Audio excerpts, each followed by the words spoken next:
ነፍሳችን በእውነት እግዚአብሔርን ትጠማው። ከተጠማ ነው እግዚአብሔር ያረካናል። ትራበው ያጠግበናል። ሚራቡ ይጠግባሉ ብሏል ጌታ። ክርስቲያኖች ነፍሳችን ወደ እግዚአብሔር ትጠማ፣ ትራብ፣ ወደ ምስጋናው፣ ወደ ማህሌቱ፣ ወደ ቅዳሴው፣ ወደ ቁርባኑ እውነተኛ ነፍስ፣ ንጽሕት ነፍስ፣ እግዚአብሔር በውስጧ እንዳለ የሚሰማት ነፍስ፣ እንደዚህ አይነት ነፍስ ታውቃላችሁ አይደል? አሁን በየቤታችሁ ቴሌቪዥን፣ ሬዲዮ ወይም ቴፕ ይኖራችኋል።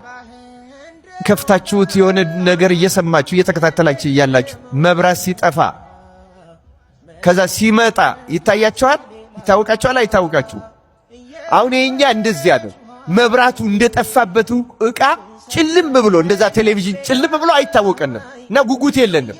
ግን ያ የእግዚአብሔር መብራት በእኛ ውስጥ ቢመጣ ነፍሳችን ታበራለች፣ ትናፍቃለች፣ ትጓጓለች።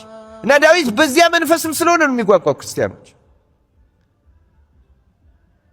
በቅዱሳኑ መንገድ እግዚአብሔርን ለመራብና ለመጠማት ያብቃን።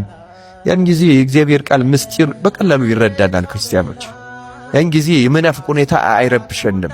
ያን ጊዜ በሕይወታችን ጥያቄ የሚሆኑት ጉዳዮች ሁሉ ጥያቄ አይሆኑም። ክርስቲያኖች ለምን እንደሚሆኑ፣ ለምን እንደማይሆኑ፣ ለምን እንደሚያስፈልገን፣ ለምን እንደማያስፈልገን ራሱ የእግዚአብሔር ቃል ብርሃን ሆኖ በውስጣችን ያሳየናል።